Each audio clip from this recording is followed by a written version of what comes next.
Hey there, all my fellow YouTubers, sim golfers, and technical nerdy golfers like myself. Here I am on part 2 of my golf strategies video, playing at East Lake in the Pro Tour round. This is the first round, part 2. Played the front 9 in a previous video. I'll link to that in the link above if you would like to go back and watch that if you haven't. For those of you that haven't, please like, subscribe, and please leave a comment if there's anything you'd like to see in a future video. I'd be happy to share. Okay, on the front 9 we struggled a bit. Obviously these are the long tees. I'm not a super long hitter, so this course is going to be a challenge. This hole here, as an example, the 10th hole, 435 yard hole. At least it's a little downhill, but I still had 180 into the green, and didn't hit a very good shot there. Really the last thing you want to do is be short side yourself. So here I have a bunker shot. A few people are asking, what do I do for bunker shots? So this one is 6.5 up, so it's on a little bit of an upslope.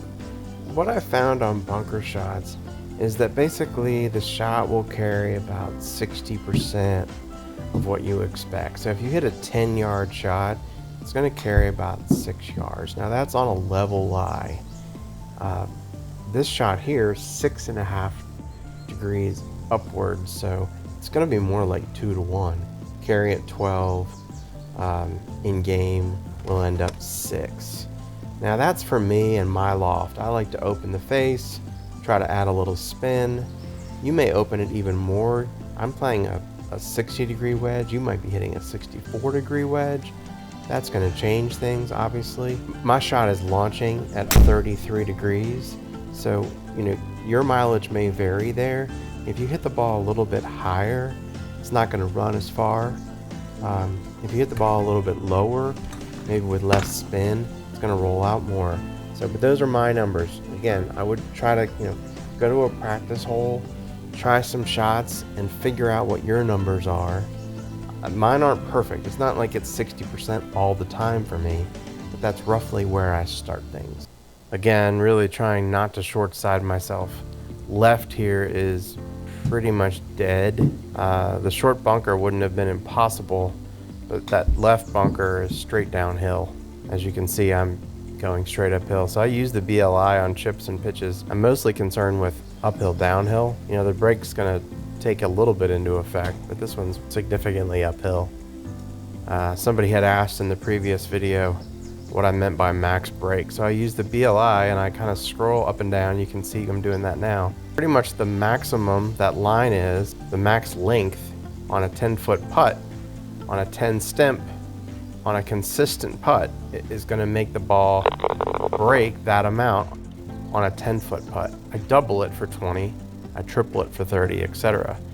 But then you have to also take into account uphill, downhill. So if you're putting uphill, then you need to take into account less brake.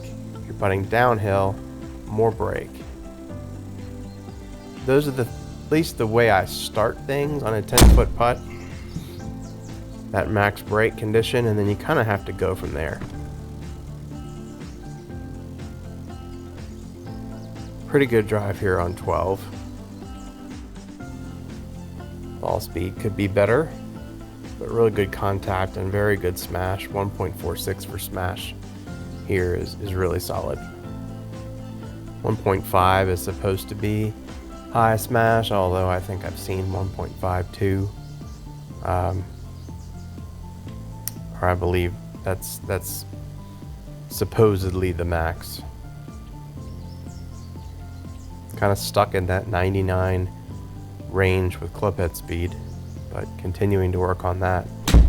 You may have noticed there that I actually aimed a little left. I use the decade system. So on the decade system, that particular shot at 115 yards, you're supposed to aim away from the nearest green edge by about, it works out to be about like half. So for let's say a 110 yard shot would be 5.5 yards. So 5.5 times 2 is 11 times 10 equals 110. So you aim 5.5 from the edge of the green, but then you also have to take into account like penalties. So like if you're in the rough, you add a yard. If there's a bunker like there is here short-sided, you add 2. So I actually aimed about 2. It was actually 7 to 8 yards left of that bunker. That's how I came up with 2 yards left of the pin. Perfect read there, just didn't hit the putt. So my direction was great, but you've got to have the proper speed, obviously, to match the direction.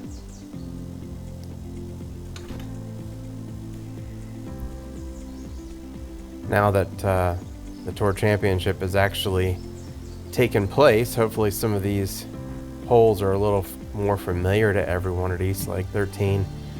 A long, difficult par 4. Although the pros, 435 yards for the PGA pros is kind of nothing these days, as scary as that is. And they hit a good drive there. It does play a little downhill, so 260 carry in game, 283 total length, leaving me with about an 8-iron into this green.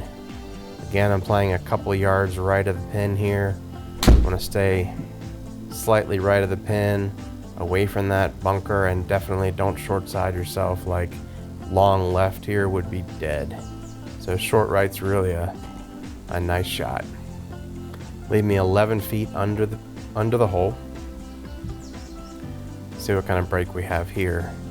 So the line really is it's pretty small, it's pretty narrow.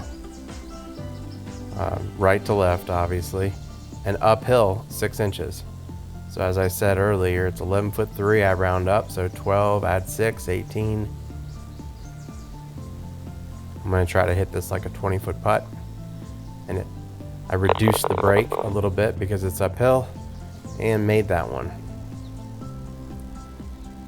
So we go to 1 under. Let's see if we can keep it up. 14, we play as a par 5. The pros play as a ridiculously long par 4. They actually played it up 5. I think I saw 530-ish. I think Dustin Johnson was the only person to actually birdie the hole Saturday when I was watching. Of course, they're a lot further down the hill than I am, and you hit it over here in the rough, even in the semi, it kills the run. I could have ran a lot further out if I'd have hit it down the middle.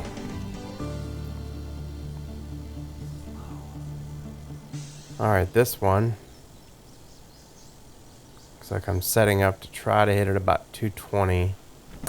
Although out of the semi-rough, that may not be smart. I probably should be playing a bit more left of the bunker. And it's a downhill, so I'm not going to get much height. And sure enough, right in the bunker. So I am not pleased with that shot at all. Only 81 yards, but definitely would prefer to be in the fairway here. Not my best effort. Carried 218. Really wasn't a bad shot. I just didn't take into account that downhill lie. This one was 3.8 to the right, which starts the ball a little further right than I would have liked. May not have noticed that either. But we've got a putt at it. 13 feet 7, so I'm rounding up 14. Subtracting 3, 11. Adding 1 or 2 feet, so I'm going to try to hit this like a 13-foot putt. As you can see, the BLI is really kind of bouncing back and forth here. So it's going to break right, going to break left. So really more left because it's at the end of the putt. Probably should play it fairly straight. Looks like I'm aiming it right center.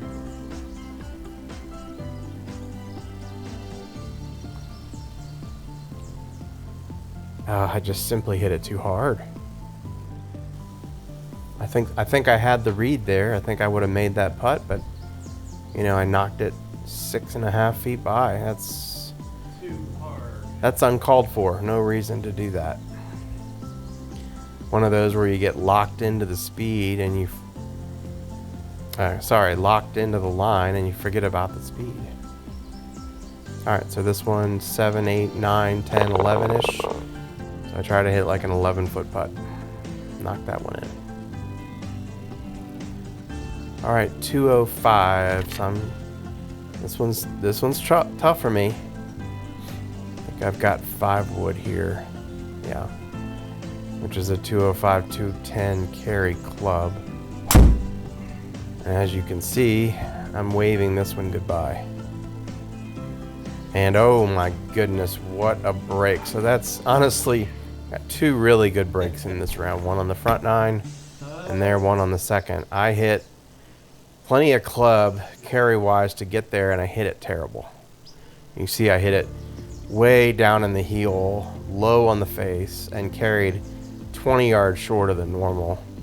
Now if I would have hit just enough club to try to get that ball close to the pin, I definitely would have been in the water. Instead I tried to hit a club that I could carry past the hole, knowing that if I hit a poor shot, I might still be okay, which is exactly what happened. The decade math there would have said I should have hit like 13 or 14 yards past the edge of the green, or where the green started. That should be the carry. So that's how it works out. Good little chip there, and managed to save par. Always good to take advantage of situations like that where you get away with something. Definitely don't want to throw away the shot, you know, feeling like you don't deserve it or something along those lines. That's just silliness. We get plenty of bad breaks that we don't deserve. Take advantage of the good breaks and the luck that you get. All right, 16. This is a really struggle hole for me. In the past here, plays uphill, it's long. I hit a low heely drive again, lost about almost 20 yards of carry on that one, but managed to keep it out of the rough.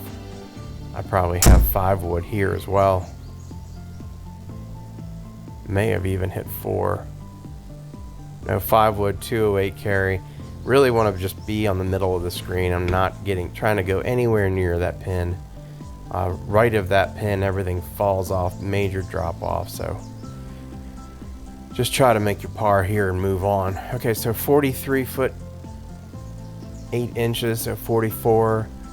Subtract 9, 35.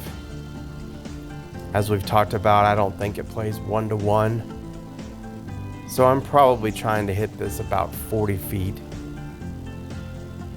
Again, I play by feel. I run the math, I run the numbers, and then I just try to hit a 40-foot putt. That was a really good effort. I like tap-in pars on difficult holes. 17 is a good example of a big dog leg that's defined by tall trees. And the worst thing that you can do on a hole like this is try to cut off any of the corner. If you're gonna miss on a dog leg, you have to miss on the outside of the dog leg. You cannot miss on the inside. In other words, on this hole, I cannot miss left. So I aim to the right side, and then I push it. And it is what it is. Sometimes you're not gonna hit a very good shot, you know. I aim right, and then I cut it. So I'm in the deep rough. I can't get there. There's no way. That bunker is... The lip on that bunker is too tall, so I'm literally just trying to hit this shot into that bunker and trying to get up and down. The difference is, if I'm in the left trees here, I'm going to hit the trees, I'm going to be further back, and I'm going to have to probably punch out. You're pretty much dead at that point. So it's abundantly critical that we target the outside of the dog leg. I have this problem on the golf course all the time. It's like your mind wants to push the ball towards towards the dog leg to try to cut corners, and it always fails. If you miss it in the other trees, if I'd have missed that even further right, on a typical golf course that doesn't have such deep rough, you'd still, even if you're in the trees, if you have a gap, you'll have a gap all the way to the green. If you miss it on the inside of the dog leg, you generally do not. You generally have to pitch out. And this one, I don't know that I took into account. I was 34.9 up. I was on a severe upslope there. I just don't think I hit it. I didn't hit it nearly hard enough.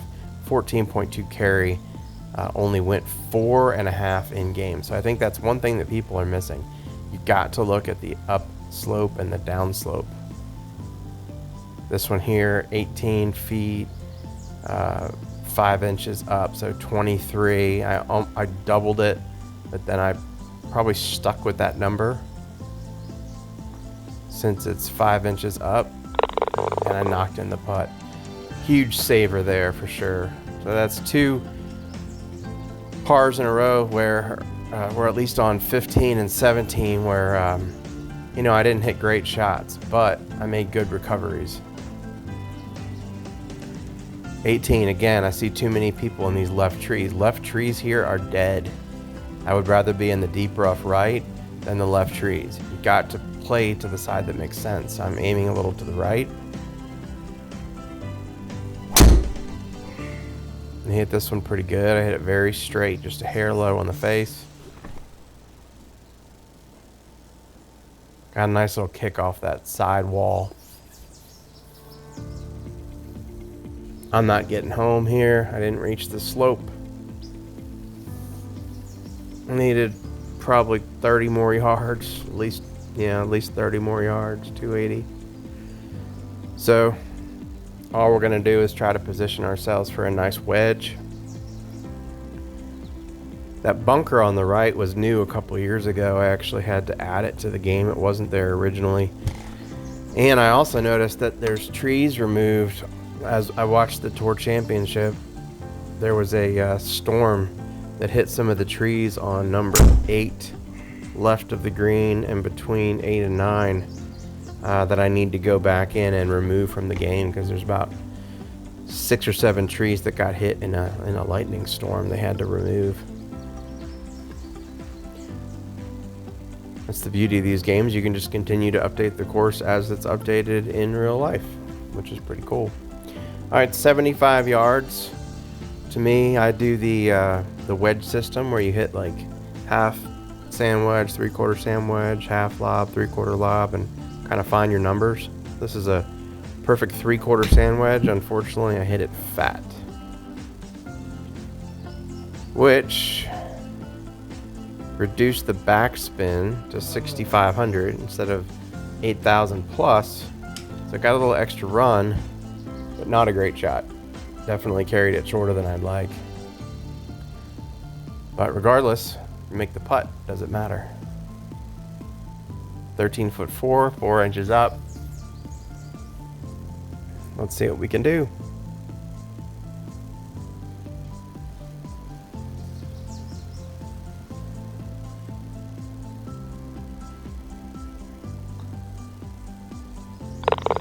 All right. So 2 under on the round, which I'm really ecstatic about. From those tees, playing that length, I'm really happy with 2 under. Hope you enjoyed it. Please like, subscribe, and comment. Thank you so much.